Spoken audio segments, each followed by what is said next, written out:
Le ciel vient de s'enflammer et vous n'êtes pas prêt. Vous voyez cet éclair à l'horizon, cette lumière blanche brillante qui vient de peindre tout votre quartier d'ombre dure. Ce n'est pas un transformateur qui explose, ce n'est pas la pire fête de révélation de genre du monde, c'est une détonation nucléaire. Et vous avez peut-être 30 secondes avant que l'onde de choc n'arrive pour vous rappeler que votre plan de préparation aux urgences consistait en 2 boîtes de haricots et beaucoup d'espoir.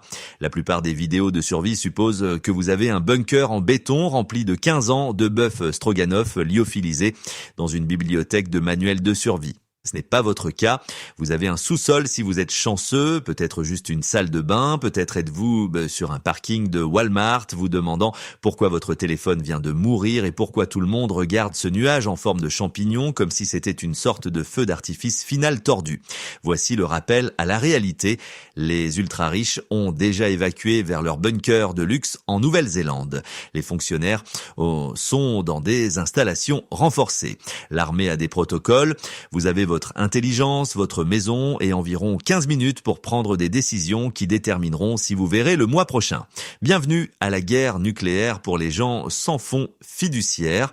Ce n'est pas une garantie, ce n'est pas une formule magique, c'est le meilleur guide scientifique disponible pour maximiser vos chances de survie lorsque vous ne disposez pas d'infrastructures spécialisées. C'est ce que les agences gouvernementales vous disent réellement de faire. C'est ce que la physique et la biologie dictent. C'est votre plan de jeu lorsque l'impensable devient inévitable. Restez vigilant. Restez à l'intérieur, restez en vie. Allons-y. Règle numéro 1, l'explosion ne se soucie pas de vos plans. Au moment où vous réalisez que cela se produit, votre cerveau de mammifère fera 2 choses simultanément. Premièrement, il se figera comme un ordinateur essayant de traiter une erreur impossible. Deuxièmement, il vous donnera envie de regarder directement cette jolie lumière à l'horizon, car la curiosité est ancrée dans votre ADN. Ne regardez pas l'éclair, cette jolie lumière fera cuire vos rétines comme des œufs sur l'asphalte de l'Arizona en juillet. La cécité par flash est instantanée et peut être permanente selon la distance et votre angle d'exposition. Vos ancêtres ont survécu en étant curieux. Vous survivrez en étant assez intelligent pour annuler cet instinct. Fermez les yeux, protégez votre visage avec vos bras, jetez-vous au sol si vous êtes dehors. L'onde de choc arrive, voyageant à plusieurs centaines de miles par heure, et elle projettera des voitures comme des jouets moulés sous pression dans la crise de colère d'un enfant. Vous n'avez qu'un seul travail pendant les 15 premières minutes. Entrez dans une vraie structure, pas dans votre voiture. Les voitures sont des boîtes métalliques qui conduisent la chaleur et n'offrent aucune protection contre les radiations, pas sous une tente, pas sous un arbre, à l'intérieur d'un vrai bâtiment avec des murs plus épais que votre déni de la géopolitique. Sous-sol, vous venez de gagner à la loterie de la survie, pièce intérieure au rez-de-chaussée dans un bâtiment en briques ou en béton. C'est suffisant. Votre balcon d'appartement, félicitations, vous êtes sur le point de devenir un débris atmosphérique avec une vue magnifique. Éloignez-vous immédiatement des fenêtres. Le verre est sur le point de se transformer en milliers de minuscules missiles voyageant à des vitesses supersoniques. Murs extérieurs, même problème, juste avec plus de morceaux de béton et d'armature. Vous voulez de la masse entre vous et le monde extérieur. Meubles, béton, murs épais, livres, tout ce qui n'est pas de l'air. Ce n'est pas le moment d'enregistrer des stories Instagram sur la fin du monde. C'est le moment d'activer l'instinct de survie primaire qui a permis à vos ancêtres de survivre à toutes les catastrophes précédentes auxquelles l'humanité a été confrontée. Bougez vite, bougez avec détermination, ne regardez pas en arrière, ne récupérez pas votre téléphone dans la voiture, ne prenez pas votre portefeuille. Votre vie est le seul atout qui compte dans les 60 prochaines secondes. Si vous êtes dans un immeuble à plusieurs étages, descendez, ne montez pas. Le rayonnement diminue avec la masse au-dessus. Un sous-sol avec de la terre au-dessus est le meilleur emplacement possible. Une pièce intérieure au rez-de-chaussée est le deuxième meilleur. Chaque étage supérieur est exponentiellement pire. L'explosion n'est que l'acte d'ouverture, le début spectaculaire qui attire l'attention de tous. Le véritable tueur, ce qui détermine qui vit et qui devient une statistique, c'est ce qui suit. L'ennemi invisible, celui que vous ne pouvez ni voir, ni combattre, ni négocier. Bienvenue aux retombées. Les premières 48 heures, votre appartement est maintenant un abri. Vous êtes entré, votre cœur bat la chamade, vos mains tremblent, vous êtes en vie. Félicitations. Vous avez terminé le niveau du didacticiel, maintenant vient le plus difficile. Restez en vie pendant les 2 prochains jours pendant que la neige de la mort radioactive tombe du ciel. Voici ce qui se passe dehors en ce moment. La boule de feu nucléaire a tout vaporisé au point zéro. Bâtiments, voitures, arbres, personnes, tous transformés en plasma surchauffé, en particules microscopiques, aspirées dans le nuage en champignons. Maintenant, toute cette matière vaporisée, chargée d'isotopes radioactifs, retombe sur Terre sous forme de retombées. C'est comme de la neige, si la neige était faite de cancer, de décomposition et de futurs dissous. Avant de vous enfoncer plus profondément dans votre abri comme un zombie contaminé, vous devez vous décontaminer, retirer immédiatement la couche extérieure de vos vêtements, les chaussures restent près de la porte, veste, chemise, pantalon, tout ce qui a touché l'air extérieur après l'explosion. Vous éliminez jusqu'à 90% de la contamination radioactive simplement en vous déshabillant et en laissant ces vêtements dans votre entrée. C'est le spectacle de striptease le moins sexy de votre vie, mais il pourrait vous la sauver. La science ici est magnifiquement simple. Les retombées radioactives ne sont que de la poussière, de minuscules particules de matière qui émettent des radiations. Les particules adhèrent au tissu et à la peau. Retirez les particules, retirez la majeure partie de la source de rayonnement. Vous n'êtes pas radioactif vous-même, à moins d'avoir mangé ou inhalé les particules. Vos vêtements sont contaminés, votre peau pourrait avoir des particules dessus. Vos organes internes sont intacts à moins que vous n'ayez ingéré des retombées. Essuyez-vous avec un chiffon ou une serviette humide, visage, mains, peau exposée, cheveux. Soyez minutieux mais rapide. Ne prenez pas encore de douche. Ne gaspillez pas d'eau propre pour une douche complète. Vous aurez besoin de chaque goutte pour boire au cours des 2 prochaines semaines. Ce n'est pas une journée au spa de l'Apocalypse Resort. C'est une décontamination de champ de bataille en utilisant tout ce que vous avez. Maintenant, scellez votre abri comme si votre vie en dépendait, car c'est le cas.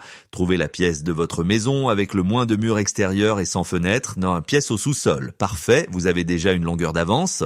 Pas de sous-sol, salle de bain intérieure, plaçard ou couloir. Le but est de maximiser la masse entre vous et le monde extérieur. La masse arrête le rayonnement gamma. L'air ne fait absolument rien. Prenez du ruban adhésif, des bâches en plastique, de grands sacs poubelles, des serviettes humides, tout ce qui bloque la circulation de l'air. Scellez les interstices autour des portes. Couvrez les bouches d'aération avec du plastique et du ruban adhésif. Éteignez les systèmes CVC, les chaudières, les unités de climatisation. Vous ne vous souciez pas de la circulation de l'air frais en ce moment. Vous craignez que la poussière de retombée ne s'infiltre comme les paillettes les plus mortelles du monde. Le genre qui vous donne le syndrome d'irradiation aiguë au lieu d'embêter vos amis.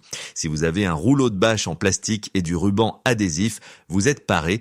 Collez du plastique sur les cadres de porte, sur les bouches d'aération, sur tout interstice où l'air circule. Si vous n'avez pas de bâche en plastique, utilisez des sacs poubelles ouverts. Si vous n'avez pas de sac poubelle, utilisez des serviettes humides fourrées dans les interstices. Le tissu humide est mieux que rien car il emprisonne les particules. La science, c'est juste de la physique.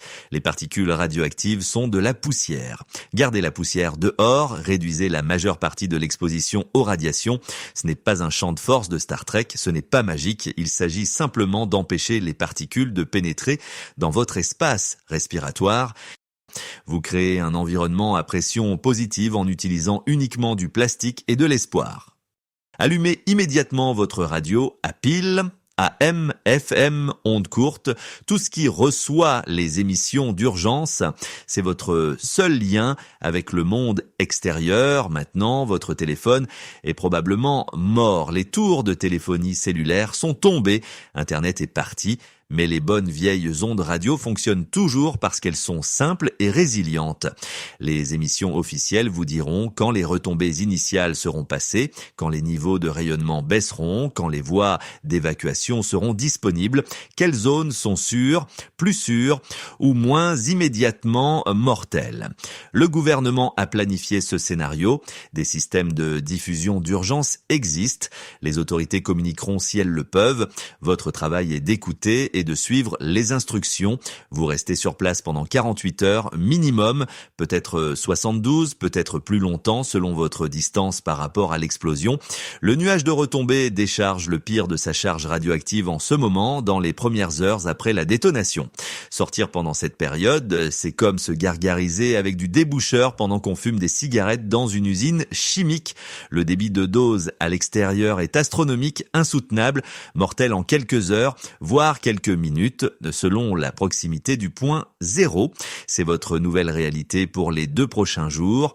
4 murs, une lumière tamisée, une forte anxiété et le son de votre propre respiration. Vous vivez essentiellement dans l'épisode le plus déprimant de The Walking Dead jamais filmé, sauf que les marcheurs sont invisibles, faits de rayonnements ionisants et qu'ils sont partout dehors simultanément. Il est temps d'attendre. Il est temps de rationner, il est temps d'espérer que les ingénieurs qui ont conçu les protocoles d'urgence nucléaire savaient ce qu'ils faisaient, l'ennemi invisible, la physique des radiations pour les gens désespérés. Parlons de ce qui veut vous tuer maintenant que l'explosion est passée. Le rayonnement ne se soucie pas de vos convictions politiques. Il ne se soucie pas que vous ayez recyclé, voté, donné à des œuvres de bienfaisance ou été gentil avec les animaux.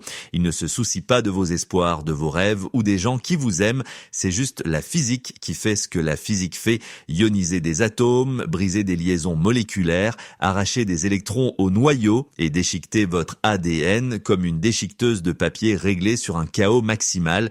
Lorsque des particules de haute énergie ou des ondes électromagnétiques traversent votre corps, elles créent des ions.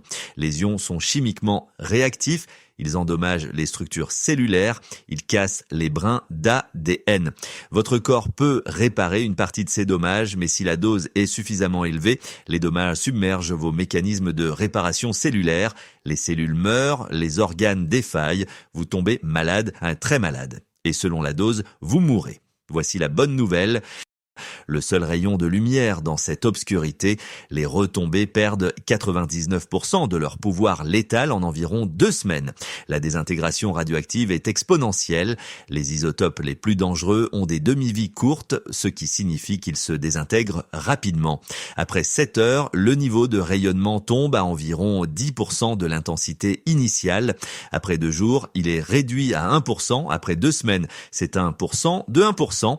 La courbe est raide. Le temps guérit littéralement cette blessure atome par atome, événement de désintégration par événement de désintégration. C'est pourquoi la règle de rester à l'intérieur pendant 2 semaines existe. Vous ne vous cachez pas pour toujours. Vous attendez que les pires isotopes radioactifs se désintègrent en forme moins dangereuse. Vous laissez la physique travailler en votre faveur pour une fois, mais voici la variable critique qui détermine tout, votre position par rapport au point zéro.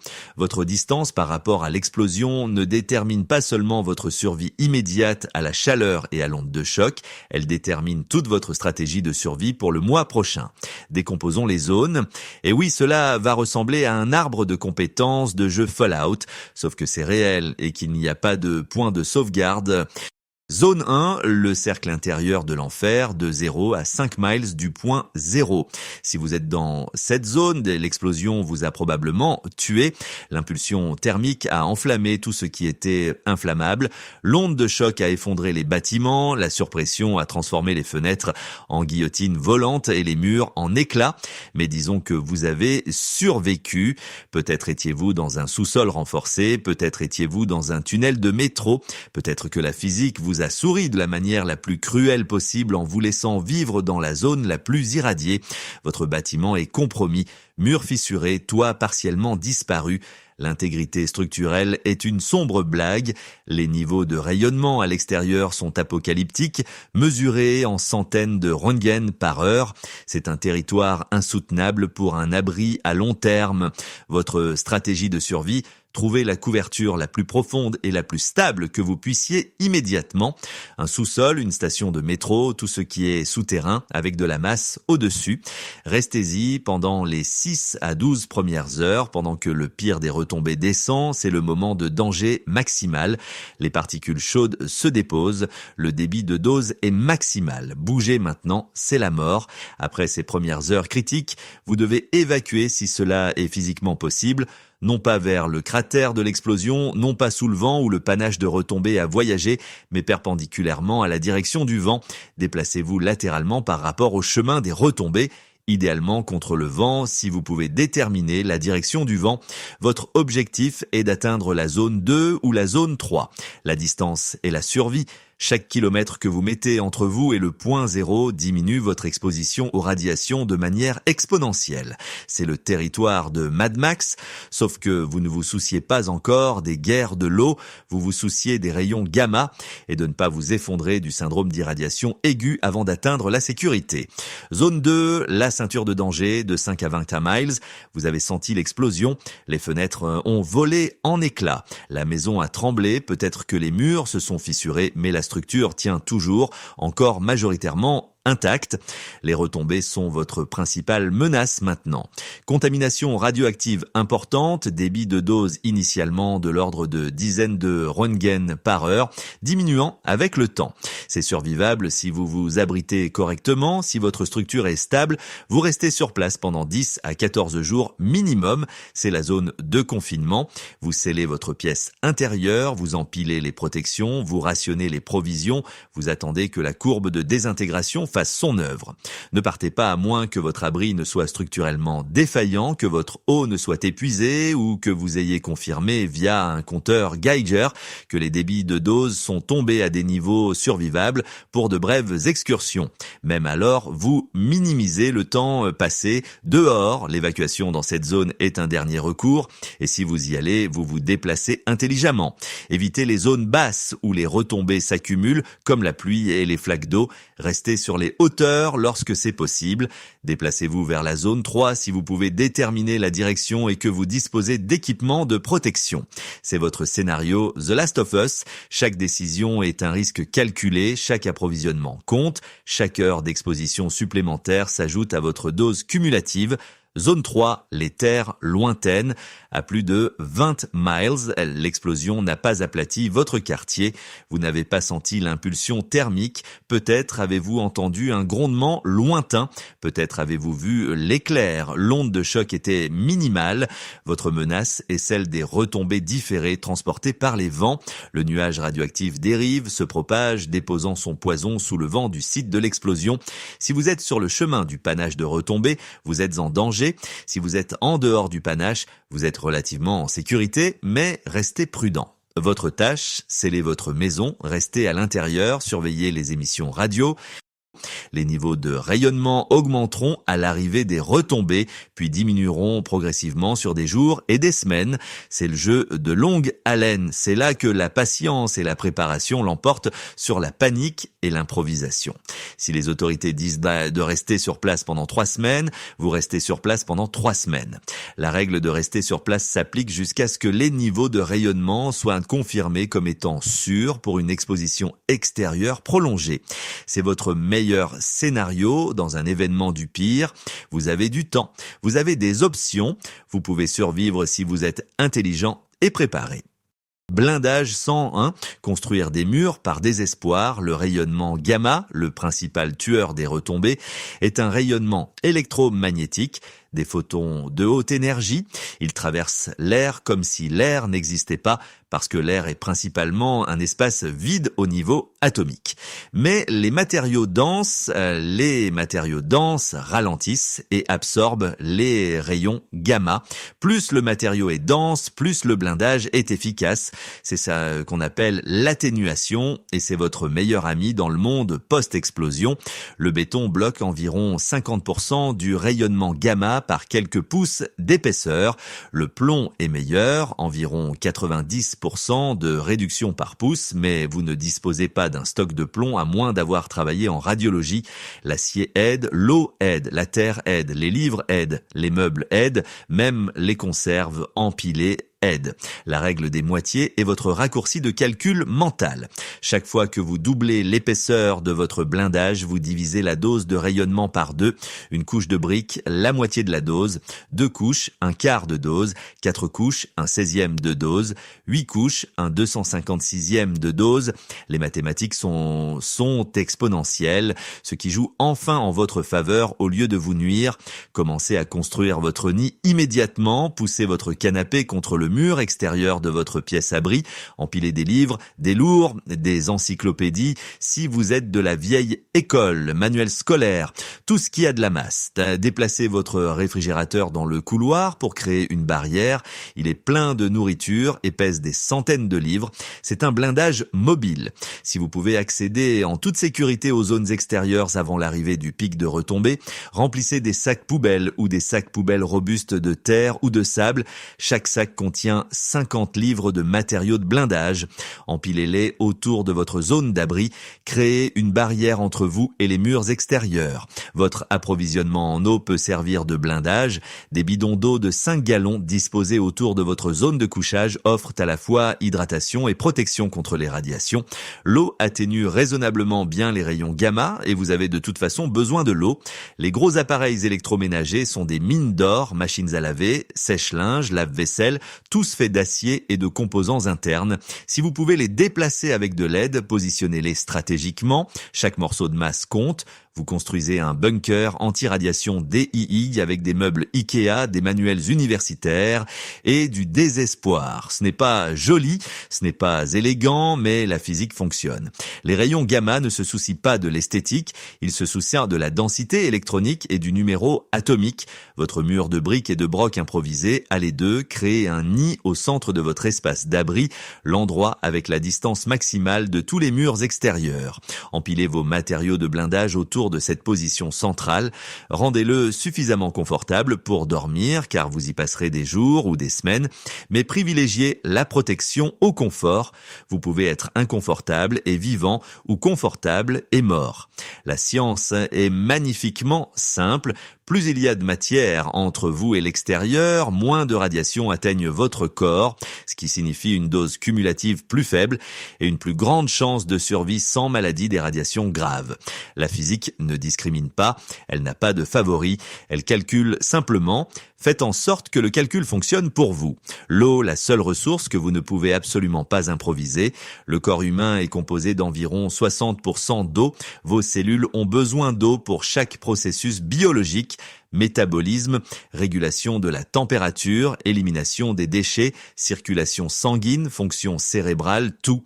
Vous pouvez survivre 3 semaines sans nourriture si vous êtes en bonne santé. Vous pouvez survivre environ 3 jours sans eau, peut-être 4 si vous avez de la chance, et être inactif. Après cela, vos reins lâchent. Votre sang s'épaissit, votre cerveau enfle, et vous mourrez dans l'agonie. La déshydratation n'est pas une façon agréable de mourir. Il vous faut au moins 1 gallon par personne et par jour. C'est pour boire et pour l'hygiène de base. 2 semaines d'abri signifient 14 gallons par personne. Famille de 4, 56 gallons, c'est beaucoup d'eau. L'eau en bouteille est sûre. Si elle était scellée avant l'explosion, le rayonnement ne l'a pas touchée.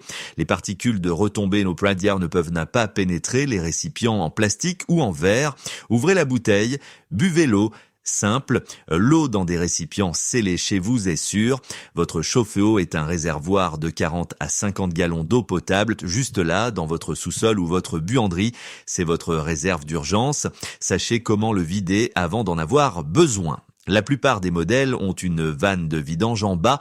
Coupez d'abord l'alimentation électrique ou le gaz. Laissez-le refroidir s'il est en chauffe, puis ouvrez la vanne dans des récipients propres.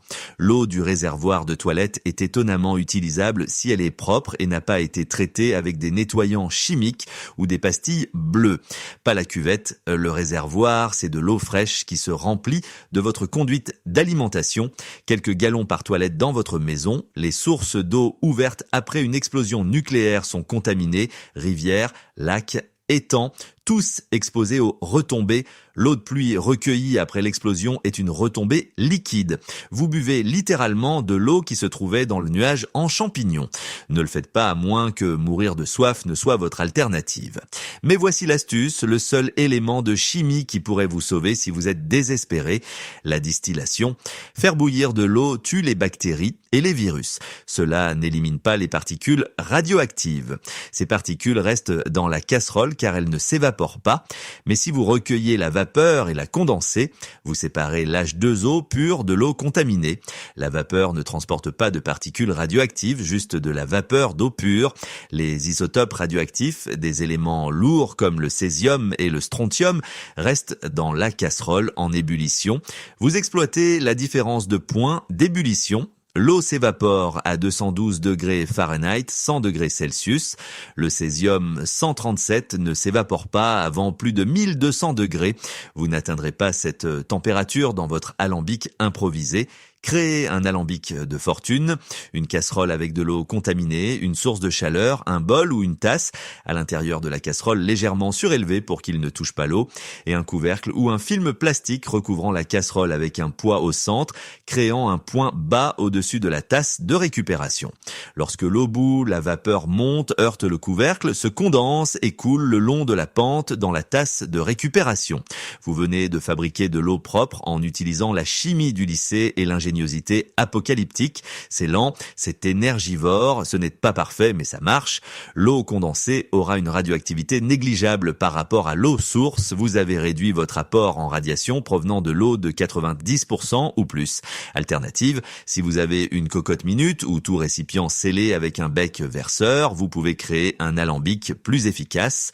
Chauffez l'eau contaminée, laissez la vapeur s'échapper par le bec verseur, refroidissez la vapeur avec un chiffon humide ou de l'air, recueillez l'eau pure, condensée, même principe, meilleure efficacité. L'eau, c'est la vie, gardez-la, rationnez-la soigneusement, ne la gaspillez pas pour des douches qui remontent le moral ou pour laver la vaisselle, buvez-la, c'est la priorité, vous pouvez être sale et vivant, vous ne pouvez pas être déshydraté et vivant longtemps. Nourriture, mangez dans un désert radioactif. Vos réserves de nourriture déterminent combien de temps vous pouvez vous abriter sans risquer une exposition extérieure. Chaque repas provenant du stockage est une raison de moins d'ouvrir cette porte.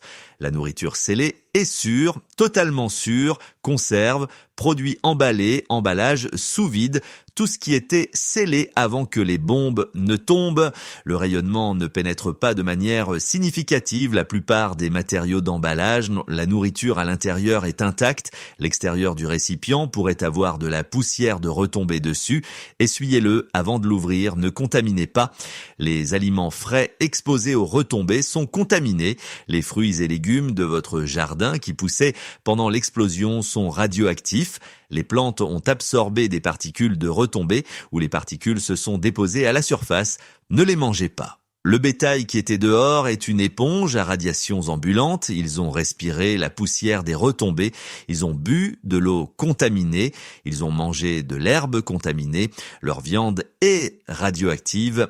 Ne les mangez pas même si vous les trouvez morts. Surtout si vous les trouvez morts. Vous vivez de tout ce que vous avez stocké, de non périssables ou de ce que vous pouvez récupérer de sources scellées, haricots en conserve, riz, pâtes, beurre de cacahuètes, crackers, céréales. Le régime des survivalistes, des étudiants et des introvertis paranoïaques. Pas de réfrigération après la panne de courant. Votre réfrigérateur restera froid pendant environ 4 heures si vous ne l'ouvrez pas. Votre congélateur pourrait durer 24 heures s'il est plein et non ouvert. Après cela, les denrées périssables se gâtent. Mangez d'abord les denrées périssables si vous pouvez le faire en toute sécurité le premier jour, puis passez aux non périssables pour le long terme. Les conserves durent des années. Vérifiez les dates. Mais la plupart des boîtes sont bonnes bien après leur date imprimée. Les aliments très acides comme les tomates ont une durée de conservation plus courte. Les aliments peu acides comme les haricots peuvent durer des décennies s'ils ne sont pas endommagés.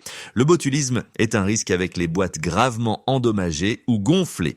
Évitez-les. Les glucides d'abord. Votre corps a besoin d'énergie. Le riz et les pâtes sont riches en calories.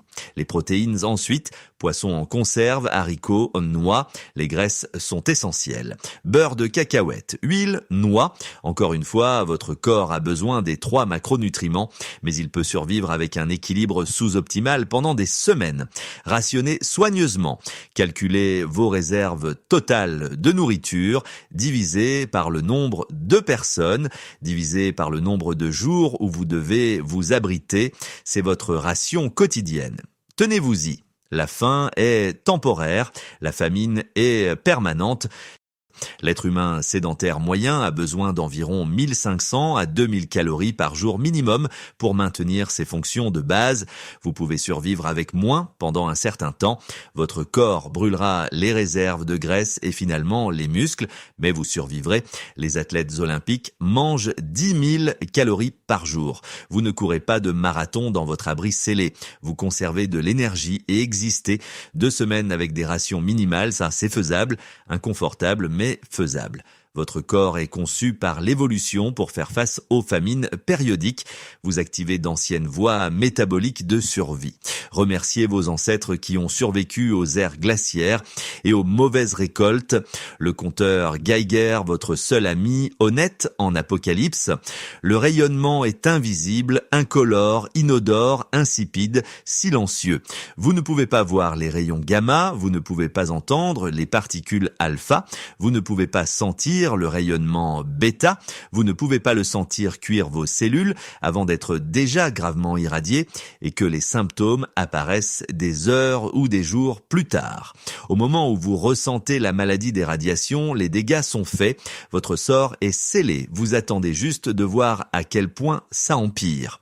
Un compteur Geiger mesure le rayonnement ionisant en temps réel, il clique lorsque le rayonnement ionise le gaz à l'intérieur de son tube détecteur, plus les clics sont rapides, plus le débit de dose est élevé. C'est un retour audio pour l'invisible. C'est votre seul moyen fiable de savoir si cette porte s'ouvre sur la survie ou une mort certaine. Le chiffre critique, un Röntgen par heure à la sortie de votre abri. En dessous d'un Röntgen par heure, de brèves sorties deviennent possibles après la période initiale de retombée, à condition d'avoir un équipement de protection et une raison impérieuse. Vous accumulez toujours une dose, mais c'est survivable pour de courtes durées. 20 minutes à un Röntgen par heure vous donne environ 0,3 Röntgen, bien en dessous des seuils de danger aigu. Au-dessus de 5 Röntgen par heure, vous êtes en confinement. Aucune exception. Ce débit de dose provoquera un syndrome d'irradiation aiguë en quelques heures d'exposition. Au-dessus de 25 Röntgen par heure, vous pouvez mourir en quelques jours, même avec une brève exposition. Au-dessus de 100 Röntgen par heure, vous êtes en territoire létal. Les minutes comptent, le compteur Geiger ne ment pas, il n'enjolive pas, il ne vous dit pas ce que vous voulez entendre, il mesure la physique et rapporte les faits. Ce taux de clic est la différence entre un risque survivable et une condamnation à mort immédiate. Pas de compteur Geiger, vous volez à l'aveugle, vous devinez, vous jouez à la roulette russe avec des balles invisibles, vous vous fiez aux émissions radio et espérez qu'elles sont exactes pour votre emplacement spécifique. Les retombées ne se distribuent pas uniformément. Des points chauds existent. Les vents créent des zones de forte et de faible contamination. Votre pâté de maison pourrait être sûr, tandis que le suivant est mortel. C'est la seule pièce d'équipement que vous ne pouvez pas MacGyver. Vous ne pouvez pas improviser un détecteur de rayonnement avec du papier d'aluminium et des appareils électroniques ménagers et de l'espoir. Vous ne pouvez pas télécharger d'application. L'appareil photo de votre téléphone ne détecte pas les rayonnements ionisants malgré ce que les mythes d'Internet affirment. Soit vous avez un vrai compteur Geiger ou un dosimètre, soit vous attendez les signaux officiels de fin d'alerte et priez pour qu'ils ne diffusent pas de conseils génériques qui ne s'appliquent pas à votre micro-environnement. Les compteurs Geiger grand public varient de 50 à plusieurs centaines de dollars. Les moins chers fonctionnent. Ils ne sont pas précis comme ceux de laboratoire, mais ils vous indiquent le danger relatif, c'est suffisant. Vous n'avez pas besoin de savoir si c'est un 1,23 RPH ou 1,19 RPH. Vous avez besoin de savoir si c'est acceptable ou létal. Tout compteur fonctionnel fournit cette information. Le compteur Geiger est à la fois espoir et vérité. Il vous donne des informations exploitables. Il vous permet de prendre des décisions éclairées au lieu de deviner et d'espérer. c'est votre lampe de poche dans le monde radioactif sombre. Écoutez-le, faites-lui confiance, laissez-le guider vos décisions de survie. Votre intuition ne signifie rien ici, vos sentiments sont sans importance. Seul le débit de dose mesurée compte. La décision de partir ou de mourir, quand rester devient plus dangereux que partir, le confinement sauve des vies. C'est la stratégie de base, rester à l'intérieur derrière un bouclier en attendant des débits de doses diminués. C'est le plan par défaut, mais les plans par défaut rencontrent la réalité, les structures s'effondrent, les fournitures s'épuisent, des blessures surviennent. Parfois, rester devient plus dangereux que le risque de partir. L'arbre de décision est en fait simple malgré la complexité de la situation. Scénario 1, votre structure est stable. Vos provisions sont suffisantes, les débits de doses sont élevés à l'extérieur. Vous restez, pas de débat, pas de doute. Vous attendez que la courbe de désintégration agisse. 14 jours minimum. Surveillez les émissions radio. Vérifiez votre compteur Geiger périodiquement si vous en avez un. Soyez attentif aux signes structurels comme de nouvelles fissures ou des déplacements. Rationnez les provisions. Maintenez l'intégrité de l'abri. Soyez patient. L'ennui et l'anxiété ne sont pas des raisons valable de partir. La mort par syndrome d'irradiation aiguë est une raison impérieuse de rester. Scénario 2, votre structure est compromise. Murs fissurés, plafond affaissé, infiltration d'eau, risque d'effondrement imminent. Vous vous déplacez vers un meilleur abri si possible.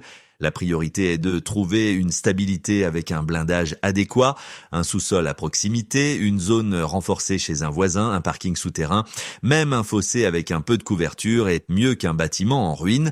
Vous acceptez le risque d'exposition pendant le mouvement car rester garantit la mort par défaillance structurelle ou élimine votre blindage. Vous bougez vite. Vous bougez intelligemment, vous ne faites pas de tourisme. Scénario 3, votre approvisionnement en eau est épuisé, vous avez utilisé chaque goutte, la déshydratation s'installe, vous évaluez le compromis de risque, la déshydratation tue en 3 à 4 jours, l'exposition aux radiations lors d'une brève sortie de récupération pourrait ne pas vous tuer avant des semaines, des mois, voire des années, selon la dose.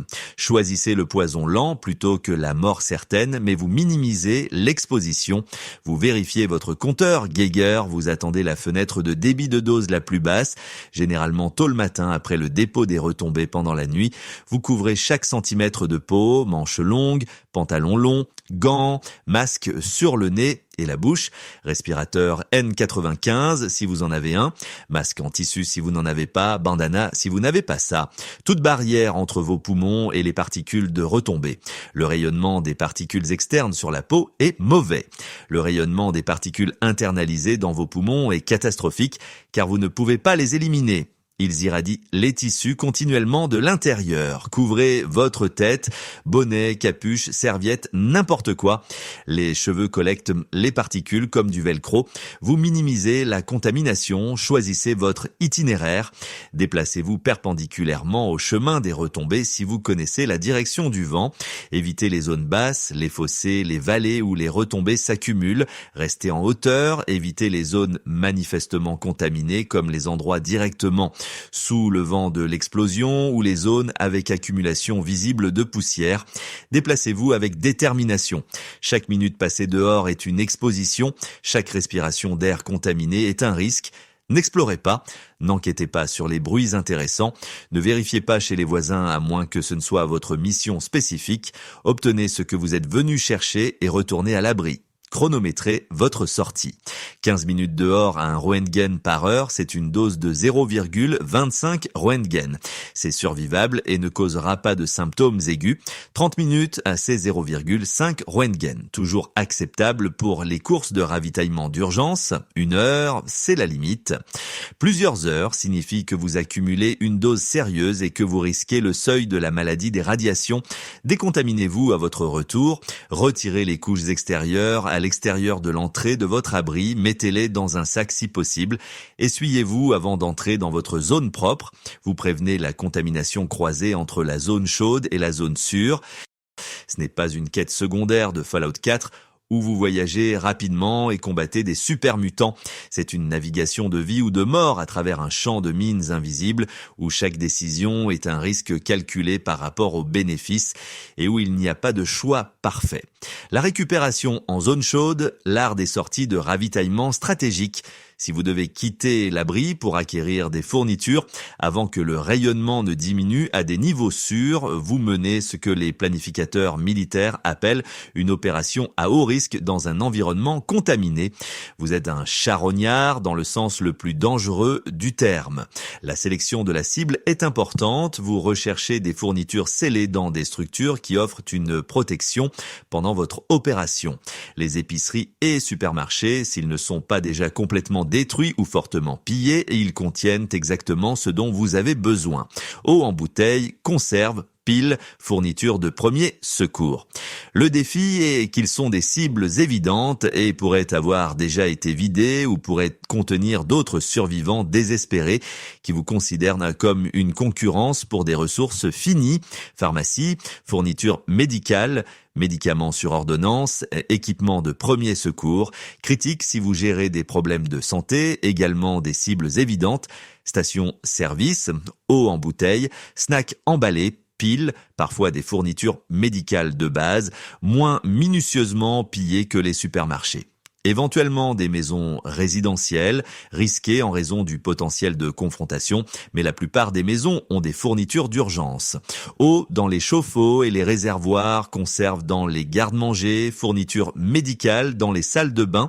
Votre stratégie, entrer, prendre ce pour quoi vous êtes venu, sortir, pas d'exploration, pas de curiosité, pas d'extension de risques inutiles. Évitez les zones sous le vent. C'est là que les retombées les plus importantes se sont concentrées.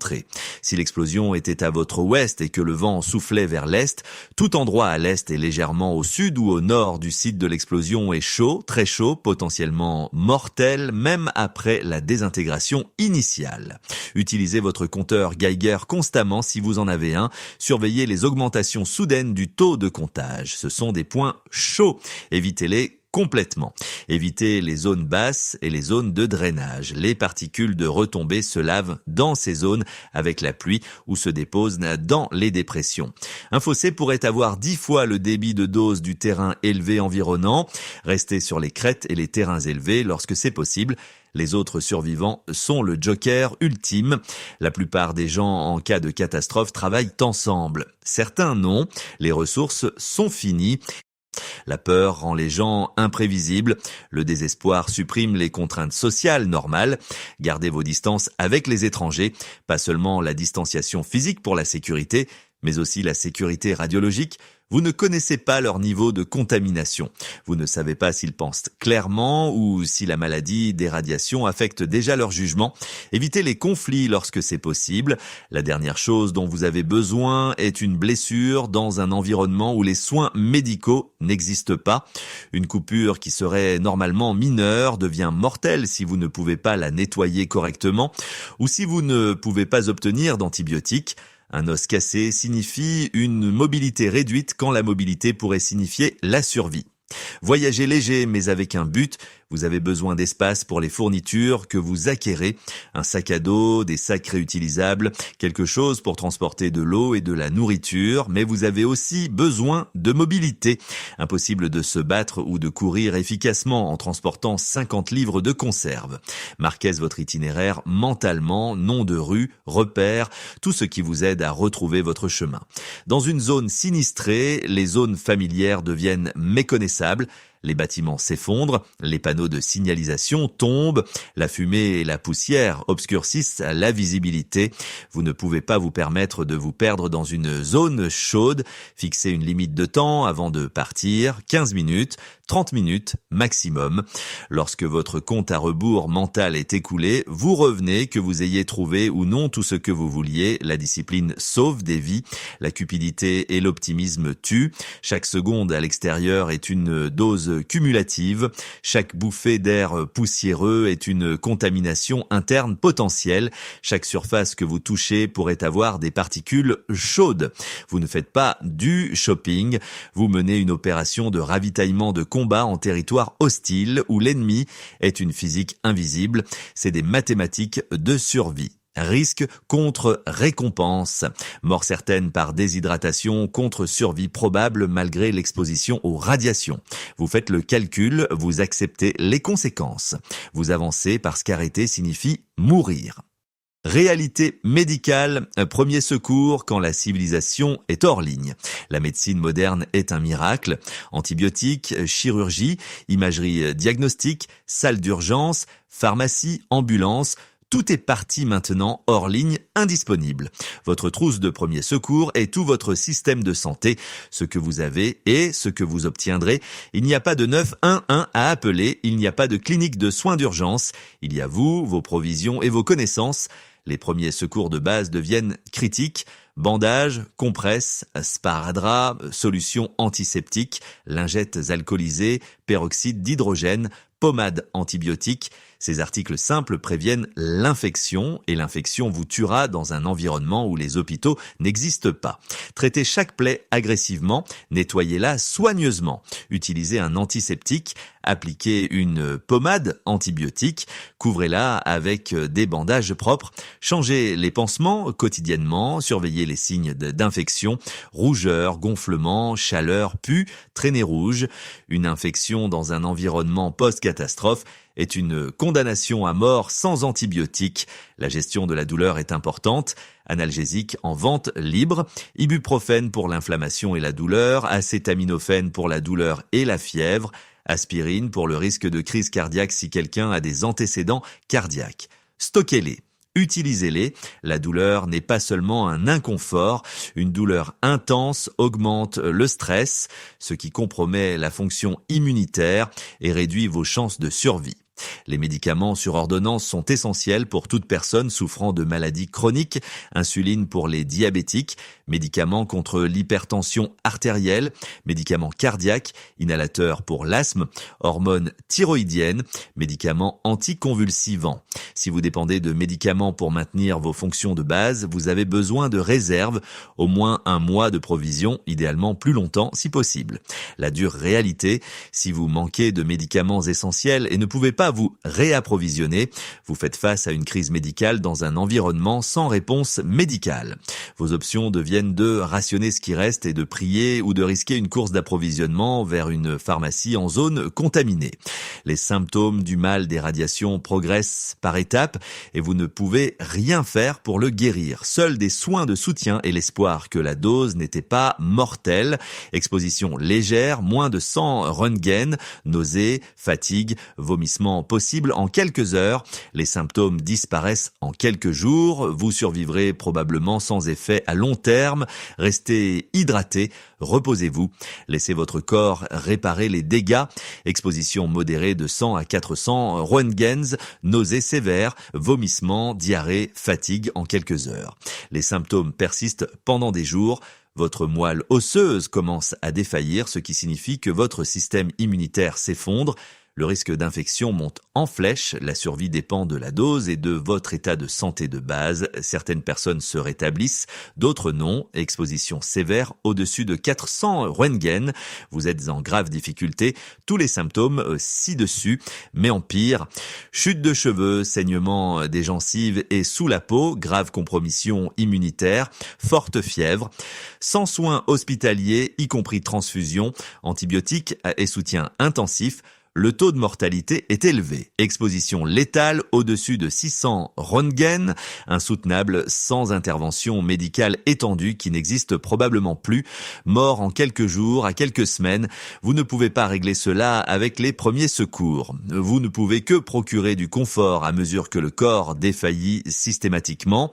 Les comprimés d'iodure de potassium protègent de votre thyroïde de l'iode radioactif, mais seulement s'ils sont pris avant ou immédiatement après l'exposition. Idéalement en quelques heures. Après ça, c'est inutile, l'iode radioactif a déjà été absorbé, la fenêtre s'est fermée, les comprimés d'ICA sont préventifs, pas curatifs. Si vous avez des comprimés d'ICA et qu'un événement nucléaire se produit, prenez-les immédiatement selon les instructions. Adultes et adolescents, 130 mg. Enfants, 65 mg. Nourrissons, 32 mg. Voilà, il sature votre thyroïde en iode sûr, de sorte que l'iode radioactif ne peut pas se fixer. Il ne fait rien pour les autres isotopes radioactifs. Ce n'est pas un bouclier anti-radiation magique. C'est une protection ciblée pour un organe contre un isotope spécifique. La santé mentale est pertinente pour la survie. Le stress, l'anxiété, la peur, l'isolement, l'incertitude, tout cela sape la prise de décision et la santé physique. Vous n'êtes pas faible d'être submergé, vous êtes humain. Reconnaissez ces sentiments, concentrez-vous sur des actions contrôlables. Prenez soin des besoins fondamentaux, maintenez des routines lorsque c'est possible. La psychologie humaine a besoin de structure même dans le chaos. Vous êtes maintenant un médecin de campagne. L'absence de formation n'a pas d'importance, la nécessité crée l'expertise. Faites de votre mieux, acceptez que tout ne soit pas réparable. Sauvez qui vous pouvez, y compris vous-même. La liste de contrôle des équipements essentiels, ce que vous auriez dû rassembler hier. Soyons honnêtes, vous n'avez probablement pas ce kit prêt.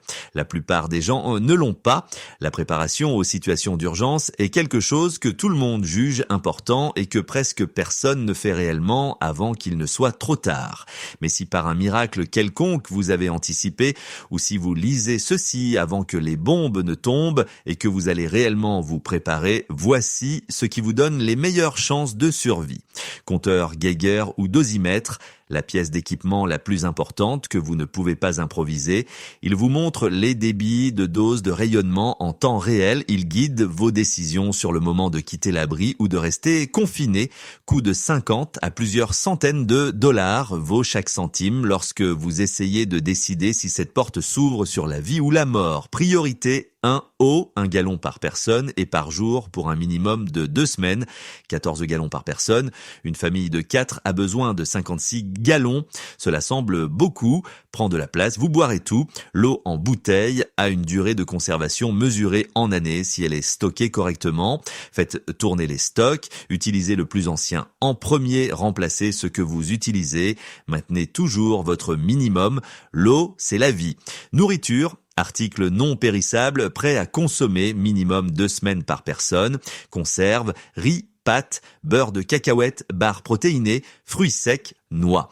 Des choses que vous pouvez manger sans cuisiner si nécessaire, des choses qui ne nécessitent pas de réfrigération, des choses avec une longue durée de conservation. Calculez les calories, visez 1500 à 2000 calories par personne et par jour minimum. Stockez ce que vous mangerez réellement. Il est inutile d'avoir 15 boîtes de haricots de Lima si vous détestez les haricots de Lima et ne les mangerez pas même en étant désespéré. Communication, radio d'urgence à pile ou à manivelle, AM/FM minimum, onde courte mieux si vous pouvez en obtenir, fréquence radio, météorologique, NOAA. C'est votre lien vers les instructions officielles. Votre téléphone mourra. Les tours de téléphonie mobile tomberont en panne. Internet s'effondrera. Les ondes radio fonctionnent toujours. Coût de 20 à 50 dollars. Matériaux d'étanchéité d'abri essentiels. Ruban adhésif toilé. Bâches en plastique. Sacs poubelles robustes. Bâches en plastique. Pour sceller les bouches d'aération, les portes, les fenêtres, tout interstice d'air, empêcher la poussière des retombées de pénétrer dans votre zone d'abri. Bon marché, efficace, disponible dans n'importe quelle quincaillerie. Stockez plusieurs rouleaux de ruban adhésif. Stockez plusieurs grandes bâches en plastique. Vous en utiliserez plus que vous ne le pensez. Décontamination et hygiène, savon, serviettes, lingettes humides, grands sacs poubelles pour les vêtements contaminés, gants en caoutchouc, masques anti-poussière ou respirateurs N95. Vous nettoyez les retombées de la peau et des vêtements. Vous emballez les articles contaminés. Vous protégez vos poumons de la poussière radioactive. Tous bon marché, tous critiques. Premier secours, trousse de premier secours complète. Bandage, compresse, sparadrap, antiseptique, pommade antibiotique, analgésique, médicaments antidiarrhée, tout médicament sur ordonnance dont vous avez besoin. Si vous avez des besoins médicaux spécifiques, stockez en conséquence. Diabétique, réserve d'insuline, asthmatique, inhalateur supplémentaire, maladie cardiaque, vos médicaments cardiaques, Ne comptez pas pouvoir atteindre une pharmacie après l'explosion. Lumière et électricité, lampes de poche, piles supplémentaires, beaucoup de piles. Les lampes de poche LED durent plus longtemps. Les lampes de poche à manivelle fonctionnent quand les piles sont mortes. Bougie en secours, mais le risque d'incendie est réel. Allumettes, briquet. Vous vivez sans électricité du réseau potentiellement pendant des semaines.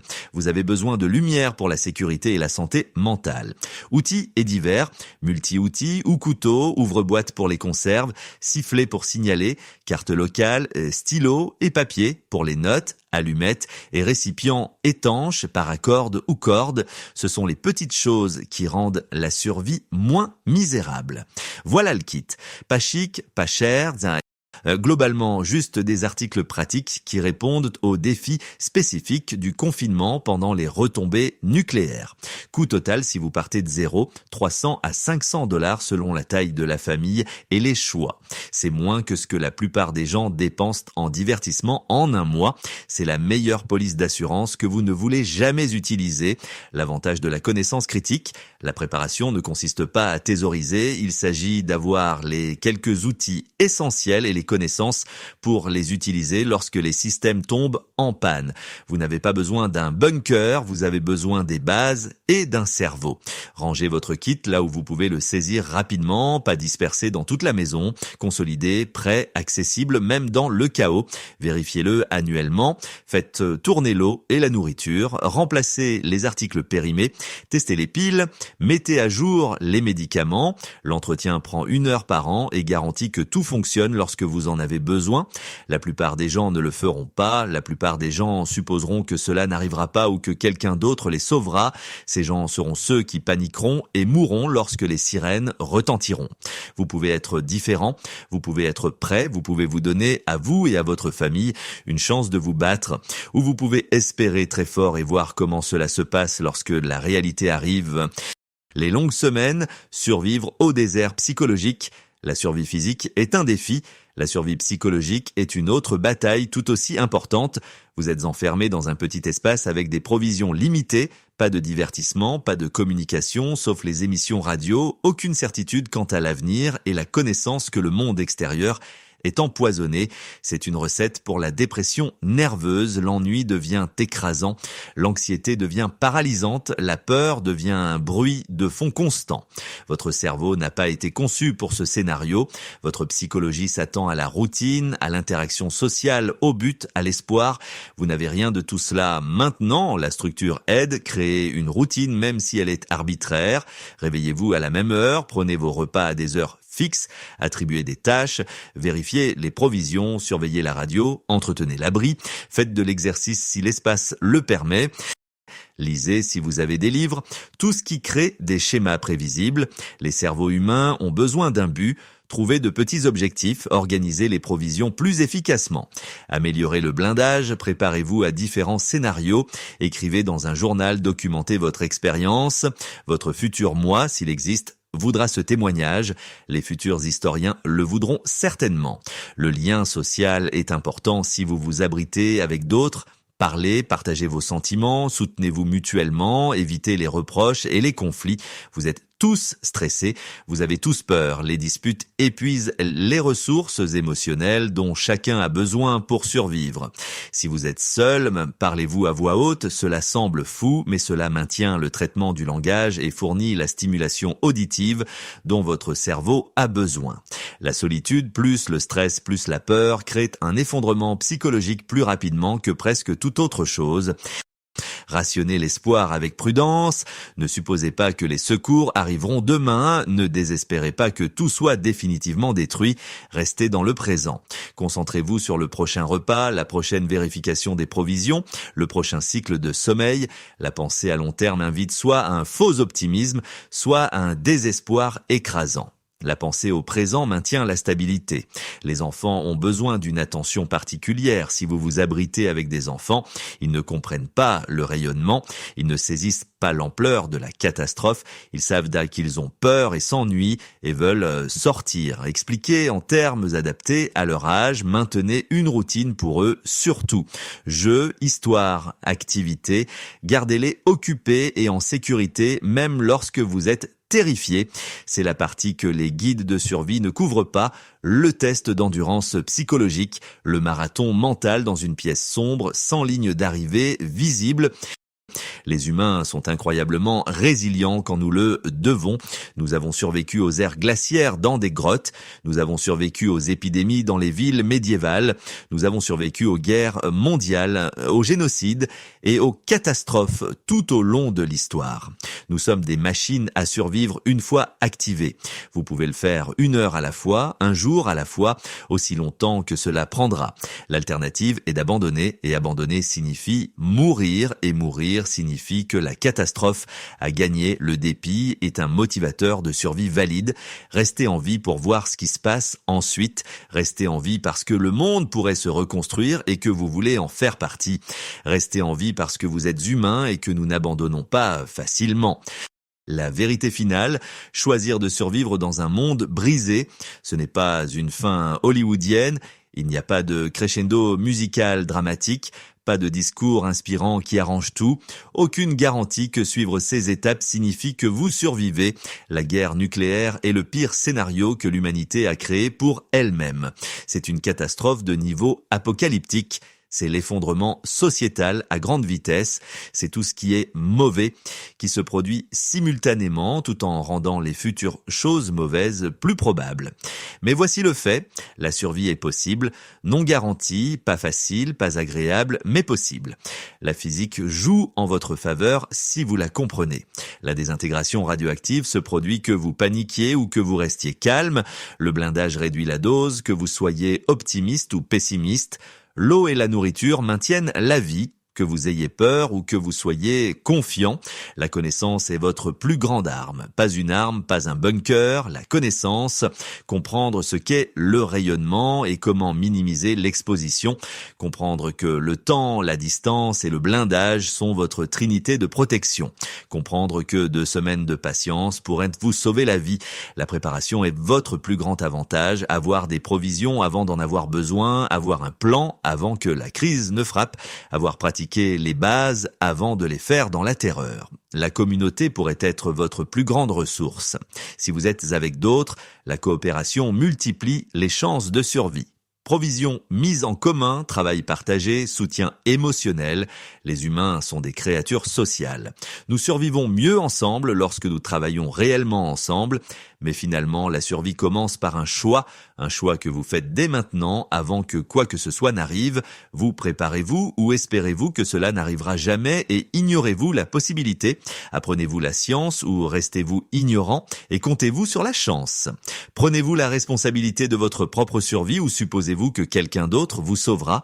Les bombes ne se soucient pas de votre choix, le rayonnement ne s'en soucie pas, la physique ne s'en soucie pas, mais votre choix détermine vos chances. Lorsque l'impensable devient réalité, vous pouvez être prêt. Vous n'avez pas besoin d'une fortune, vous n'avez pas besoin d'un accès spécial. Vous avez besoin de $300, d'un week-end libre et de la volonté de prendre la préparation au sérieux. Vous pouvez apprendre cette information, vous l'apprenez en ce moment même. Vous comprenez plus sur la survie nucléaire que 99% des gens rien qu'en regardant cette vidéo. Vous pouvez vous donner une chance de vous battre dans le pire scénario possible que l'humanité affronte, où vous pouvez faire défiler cette vidéo et l'oublier et revenir à l'idée que tout ira bien et que rien de grave n'arrivera parce que cela n'est pas encore arrivé. Votre choix, votre vie, votre responsabilité. Quand les sirènes retentiront, quand l'éclair illuminera l'horizon, quand vous aurez 30 secondes pour prendre des décisions qui détermineront si vous voyez le mois prochain, vous saurez si vous avez choisi judicieusement. Maintenant, le gouvernement a des plans.